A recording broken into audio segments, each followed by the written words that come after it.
Em nosso estudo de hoje, a lição 30 do livro Palavra de Emmanuel tem por título Médiuns, Mediunismo, Fenômenos Espíritas. O Deuteronômio proibira terminantemente o intercâmbio com os que houvesse partido pelas portas da sepultura, em vista da necessidade de afastar a mente humana de cogitações prematuras. Entretanto, Jesus, assim como suavizara a antiga lei da justiça inflexível, com o perdão de um amor sem limites, aliviou as determinações de Moisés, vindo ao encontro dos discípulos saudosos. Muito bom o texto começar dessa maneira, porque às vezes a gente encontra de alguns amigos de outras religiões essa proibição que não está somente no livro de Deuteronômio, não. Dos 5 livros de Moisés, Gênesis, Êxodo, Levítico, Número e Deuteronômio. Ela também está no livro de Números. E Moisés realmente proibiu, com pena de morte, aqueles que se comunicassem com espíritos. Por conta dessa proibição de Moisés, a gente fazendo um estudo e até pede ajuda também para aqueles que são estudiosos do Velho Testamento, todos os profetas do Velho Testamento foram assassinados depois que descobriram que eles se comunicavam com espíritos. Apenas 2 saem dessa regra, Elias e Enoque, porque as escrituras apenas afirmam que eles foram arrebatados. Não conta como teria acontecido uma possível morte. Mas todos os profetas do Velho Testamento foram condenados em cima dessa afirmativa aqui do Deuteronômio e do Números, dessa lei de Moisés. O próprio Cristo também passou, tem momentos assim bastante interessantes, como o da transfiguração, que ele sobe o monte com Pedro, Tiago e João, chega lá em cima, se encontra com Moisés e com Elias, que já haviam morrido há muito tempo, então com certeza não podiam ser carne e osso igual a gente, era espírito também. Se descobrisse que eles tinham se comunicado com os dois, Jesus poderia estar sendo acusado antes de terminar a sua missão. E quando está descendo o monte, ele vira para Pedro, Tiago e João e fala: não conte para ninguém o que está acontecendo aqui. Porém, quando chega o dia do Pentecostes, que já era um feriado, na verdade o dia do Pentecostes é um dia que eles comemoravam a fuga, o êxodo do povo egípcio, e quando receberam lá os 10 mandamentos, né? Enfim, era um feriado já. E no dia do Pentecostes, aqueles galileus muito simples, muito humildes, mal sabiam falar a própria língua, não sabiam escrever, a grande maioria deles. De repente eles têm as manifestações espirituais, as línguas de fogo, para pregar a boa nova, para falar sobre o Evangelho. Olha que coisa interessante. Em um lugar que era a Torre de Babel da época, porque reunia pessoas de várias nacionalidades. Então, de repente, tem um grego aqui na minha frente, eu nunca falei grego, eu começo a falar em grego para ele sobre o Evangelho. Tem um romano, eu nunca falei italiano, eu começo a falar italiano para ele. Eu falo em aramaico para um, falava nas línguas. E era uma coisa tão interessante esse fenômeno do Pentecostes, que tinha gente que achava que os discípulos estavam embriagados àquela hora da manhã, que pareciam dar sinais de embriaguez, parecia que devia ter alguns tremeliques, algumas... Mas, enfim, ali foi a grande consagração do objetivo principal do Evangelho. Então, a doutrina espírita, ela vai ser firme nesse ponto. A mediunidade, ela serve apenas para a instrução dos homens e para a divulgação da Boa Nova. Qualquer coisa diferente é de única e exclusiva responsabilidade daquele que está desviando a sua finalidade. Vamos continuar o texto. As portas do tesouro psíquico estão vigiadas com segurança. A direção de uma central elétrica não pode ser confiada às frágeis mãos de um menino. Como conferir de improviso ao primeiro candidato à prosperidade mediúnica a chave dos interesses fundamentais e particulares de milhões de almas colocada nos mais variados planos da escada evolutiva?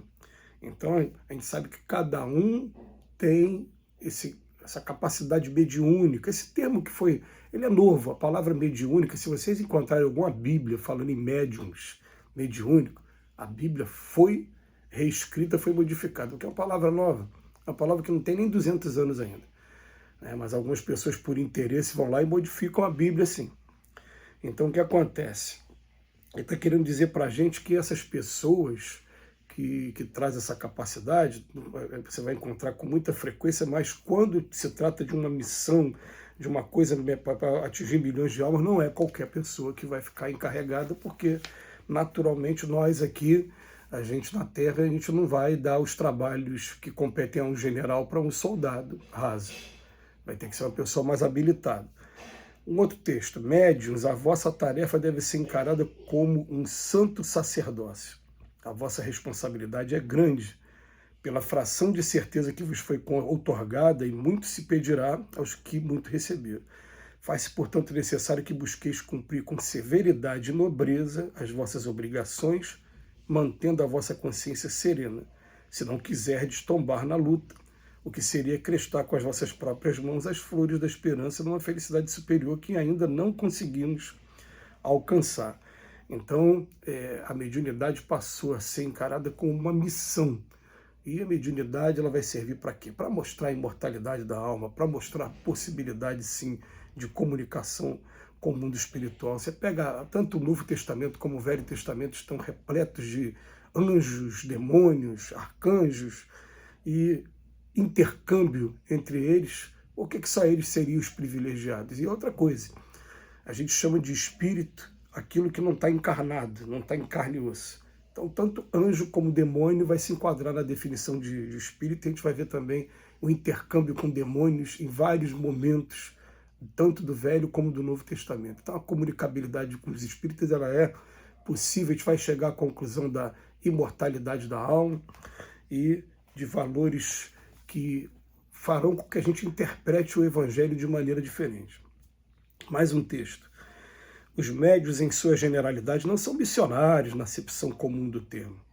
São almas que fracassaram desastradamente, que contrariaram sobremaneira o curso das leis divinas e que resgatam, sob o peso de severos compromissos e limitadas responsabilidades, o passado obscuro e delituoso.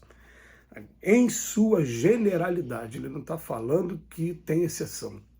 Está falando para a gente que a grande maioria de nós, enquanto estamos na condição de médiuns, a gente, na verdade, está tentando aproveitar a oportunidade para apagar um passado delituoso que a gente teve, que a gente não se lembra.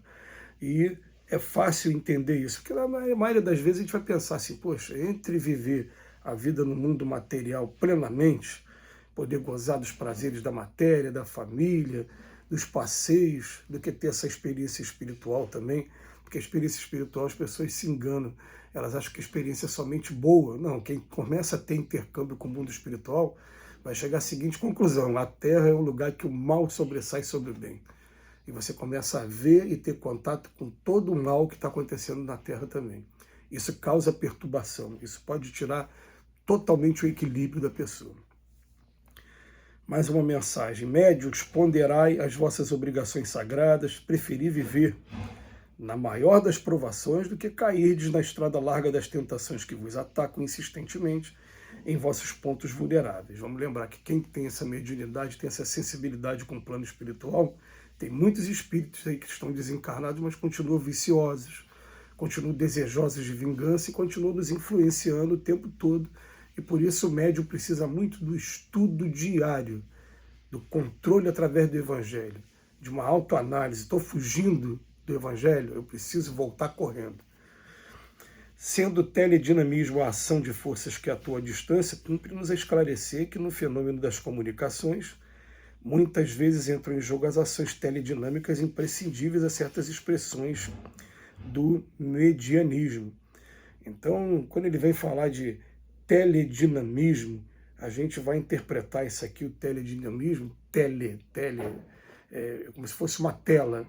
A gente vai estar aqui interpretando que a gente vai estar tendo esse intercâmbio através do pensamento com os espíritos. E, por fim, a fenomenologia nos domínios do psiquismo, em nosso século, visa o ensinamento, a formação da profunda consciência espiritual da humanidade, constituindo desse modo um curso para as grandes lições do porvir.